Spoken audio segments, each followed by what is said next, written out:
বিশ্ব ভূ রাজনীতি আর বিশ্ব বাণিজ্যের সবচেয়ে উত্তপ্ত জলপথ বাব এল মান্দেব লোহিত সাগর আর এডেন উপসাগর। হরমুজ প্রণালীতে অচলাবস্থা এবং বৈশ্বিক জ্বালানি সংকটের চরম আগুনে যখন কাঁপছে বিশ্ব অর্থনীতি, ঠিক তখনই এলো এক ঐতিহাসিক চমক। আন্তর্জাতিক সমুদ্রপথের নিরাপত্তা রক্ষায় সৌদি আরবের নেতৃত্বে সামরিক জোটে নোঙর ফেলেছে ১৪টি দেশ। আর এই মেগা সামরিক জোটে বিশ্বের অন্যতম শক্তিশালী অংশীদার হিসেবে নাম লিখিয়েছে বাংলাদেশও। তবে প্রশ্ন উঠেছে, এই জোট কি ইরানের বিরুদ্ধে? কেন যুক্ত হলো বাংলাদেশ? সম্প্রতি সৌদি আরবের রিয়াদে বিশ্বজুড়ে ৫১টি দেশকে আমন্ত্রণ জানানো হয়েছিল, যার মধ্যে বাংলাদেশ সহ ৪৩টি দেশের প্রতিনিধিরা সেখানে উপস্থিত হয়ে জলপথের নিরাপত্তার গুরুত্ব নিয়ে আলোচনা করেন। পরবর্তীতে বাংলাদেশ, তুরস্ক, কুয়েত, বাহরাইন, কাতার, মিশর, পাকিস্তান এবং ইয়েমেন সহ মোট ১৪টি দেশ এক ঐতিহাসিক যৌথ সামুদ্রিক প্রতিরক্ষা জোটে স্বাক্ষর করে। জোটের নাম মাল্টিন্যাশনাল মেরিটাইম ডিফেন্স অ্যালায়েন্স। তবে একই ধরনের নিরাপত্তা ঝুঁকির মুখে থাকা সত্ত্বেও সংযুক্ত আরব আমিরাত ও ওমান এ জোটে যোগ দেয়নি। সৌদি প্রতিরক্ষা মন্ত্রণালয়ের এক বিবৃতির বরাতে আল জাজিরা এসব তথ্য নিশ্চিত করেছে। আল জাজিরার তথ্য অনুযায়ী যুক্তরাষ্ট্র ইরান উত্তেজনা এবং হরমুজ প্রণালীকে ঘিরে সৃষ্ট সংকটের প্রেক্ষাপটেই এই উদ্যোগ নেওয়া হয়েছে।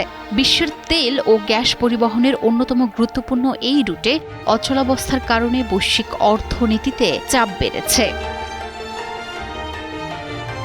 তবে যুক্তরাষ্ট্র ইরান উত্তেজনা আর হুথি বিদ্রোহীদের তীব্র সামুদ্রিক অবরোধের মাঝে দাঁড়িয়ে প্রশ্ন উঠেছে, তবে কি এই বিশাল জোট গঠিত হলো ইরানের বিরুদ্ধে? সৌদি আরব অবশ্য জলঘোলা না করেই সোজাসাপটা জানিয়ে দিয়েছে, এটি কোনো নির্দিষ্ট দেশের বিরুদ্ধে হামলা চালানোর জোট নয়, বরং এটি একটি সম্পূর্ণ আত্মরক্ষামূলক মহাজোট। রিয়াদেই থাকছে এর প্রধান সদর দপ্তর। তাছাড়াও আল জাজিরার তথ্য অনুযায়ী সদস্য দেশগুলো কিভাবে তাদের যুদ্ধ জাহাজ বা সামরিক সরঞ্জাম সরবরাহ করবে তা এখনও স্পষ্ট না করলেও গোয়েন্দা তথ্য আদান প্রদান, কৌশলগত পরিকল্পনা, যৌথ মহড়া এবং সমন্বিত সামুদ্রিক অভিযান পরিচালনা করাই হবে এই জোটের মূল কার্যক্রম। এখন প্রশ্ন উঠতে পারে, হঠাৎ সমুদ্র প্রতিরক্ষার এই মহাজোটে বাংলাদেশের উপস্থিতি কেন? কারণটা পানির মতোই পরিষ্কার। বাংলাদেশ আজ বিশ্বের উদীয়মান এক অর্থনৈতিক পরাশক্তি। বৈশ্বিক বাণিজ্যের ১০-১২% পণ্য এবং প্রতিদিন লাখ লাখ ব্যারেল জ্বালানি তেল এই বাব আল মান্দেব প্রণালী দিয়েই চলাচল করে। এই পথ একটু থমকে গেলেই বাংলাদেশে বাড়ে কন্টেইনার জট, হুহু করে লাফিয়ে বাড়ে নিত্যপণ্যের দাম। নিজের অর্থনৈতিক রক্তের ধমনী সচল রাখতেই আন্তর্জাতিক সমুদ্র সীমায় বাংলাদেশের এই পরাক্রমশালী উপস্থিতি। বিশ্লেষকরা আরও বলছেন, শুধু বাণিজ্যই নয়, জড়িয়ে আছে দেশের বৈদেশিক মুদ্রার মূল ভিত্তি রেমিট্যান্সও। মধ্যপ্রাচ্য থেকে আসে দেশের 40% বেশি রেমিট্যান্স। সেখানে অস্থিরতা মানেই লাখ লাখ প্রবাসীর জীবন ও কর্মসংস্থান ঝুঁকিতে পড়া।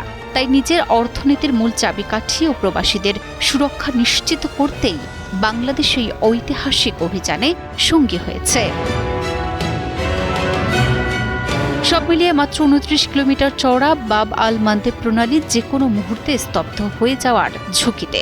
অস্থিরতা, বৈশ্বিক জ্বালানি বাজার ও আন্তর্জাতিক বাণিজ্যে বড় ধরনের প্রভাব ফেলতে পারে এটি।